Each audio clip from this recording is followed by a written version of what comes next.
Hello friends, welcome to home style cooking. నేను మీ మానస. ఈరోజు మనం తయారు చేసుకోబోయే రెసిపీ మటన్ కర్రీ అండి. ఇది తెలంగాణ స్టైల్లో ఎలా వండుతారో నేను ఈరోజు మీకు చూపిస్తాను. చాలా తొందరగా కుక్కర్లో ఉడికిపోతుందండి. అది ఎలా తయారు చేయాలో ఈరోజు మీకు నేను చూపిస్తాను. తప్పకుండా చూడండి, ట్రై చేయండి. దీనికి ముందుగా తీసుకున్నానండి.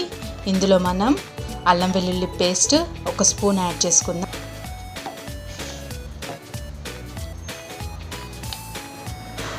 ఒక 1/2 స్పూన్ సాల్ట్ వేసుకుందాం. సాల్ట్ ఇప్పుడే ఎక్కువగా వేసుకుంటే ఉడికేటప్పుడు కష్టమవుతుందండి, త్వరగా ఉడకదు. అందుకని ఒక 1/2 స్పూన్ సరిపోతుంది.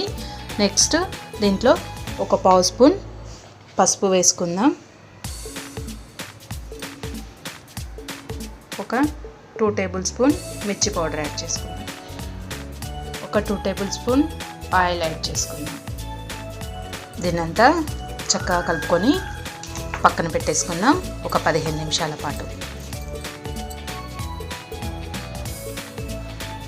ఈలోపు మనం కుక్కర్ పెట్టుకొని కుక్కర్లో నూనె వేసుకున్నాము. నూనె వేడవ్వగానే దీంట్లో మనం షాజీరా కానీ జీలకర్ర కానీ యాడ్ చేసుకుందాం. ఇప్పుడు షాజీరా వేసుకున్నామండి. ఇది కొంచెం వేగిపోయింది కదా. దీంట్లో ఇప్పుడు కాస్త మెంతి కూర వేసుకుందాం. అలాగే కాస్త పుదీనా వేసుకుందాం.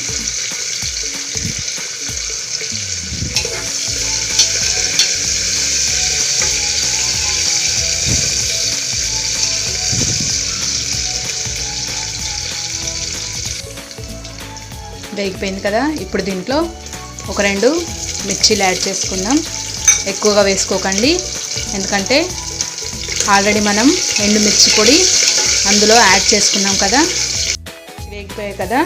1 కప్పు ఉల్లిపాయలు యాడ్ చేసుకుందాం. సన్నగా కట్ చేసుకున్న ఉల్లిపాయలు కూడా చక్కగా గోల్డెన్ బ్రౌన్ కలర్ వచ్చే వరకు వేపుకోవాలి.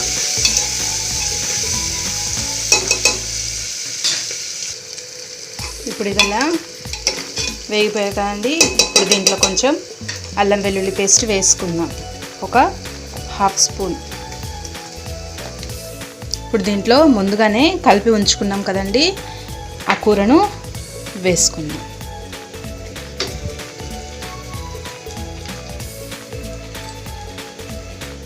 ఇప్పుడు దీని మీద ఒక 15 నిమిషాలు మూత పెట్టుకొని అలాగా ఉడికించుకుందాం. ఒకసారి మూత తీసుకొని చూసుకుందాం.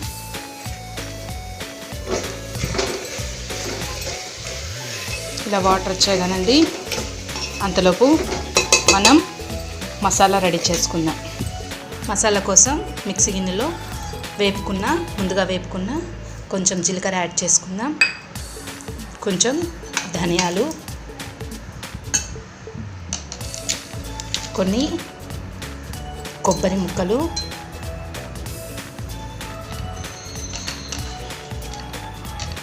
ఒక 3 చెక్క, ఒక 2 ఇలాచి, ఒక 2 లవంగాలు. వీటిని వేసుకొని మనం మిక్సీ చేసుకుందాం. పేస్ట్గా చేసుకోవాలండి. మసాలా పేస్ట్ని మనం మటన్లో యాడ్ చేసుకుందాం. దీంట్లో మసాలా యాడ్ చేసాం కదండి. టీ గ్లాస్ తోటి 2 గ్లాసుల వాటర్ వేసుకొని కుక్కర్ విజిల్ పెట్టుకున్నామండి. 3 నుంచి 4. ఒకవేళ మేక ముదిరింది అయితేనేమో 4 విజిల్లు, లేతదైతేనేమో 3 విజిల్లు సరిపోతుంది. ఒక 3 విజిల్లు మనం వెయిట్ చేద్దాం. మూత తీసి చూసుకుందామండి. ఇప్పుడు చూడండి, ఇలా ఆయిల్ పైకి తేలుతుంది 3 విజిల్స్ తర్వాత. దీంట్లో వాటర్ కనుక ఎక్కువగా ఉంటే కాసేపు మరిగించుకోవచ్చు. లేదు అనుకుంటే ఇంకా కాస్త కొత్తిమీర వేసుకొని సర్వింగ్ బౌల్లోకి తీసేసుకోవచ్చు. మనం ఒక 5 నిమిషాలు మళ్ళీ పెట్టుకుందాం. కర్రీ రెడీ అయిపోయింది. సాల్ట్ కనుక తక్కువ ఉంటే మళ్ళీ యాడ్ చేసుకోండి. దీంట్లో లాస్ట్గా కొత్తిమీరకు యాడ్ చేసుకుందాం. సో మన మటన్ కర్రీ రెడీ అయిందండి. దీన్ని సర్వింగ్ బౌల్లోకి తీసుకుందాం. ఆ మటన్ కర్రీ కనుక మీకు నచ్చినట్టయితే లైక్ చేయండి, షేర్ చేయండి, సబ్స్క్రైబ్ చేసుకోవడం మాత్రం మర్చిపోకండి.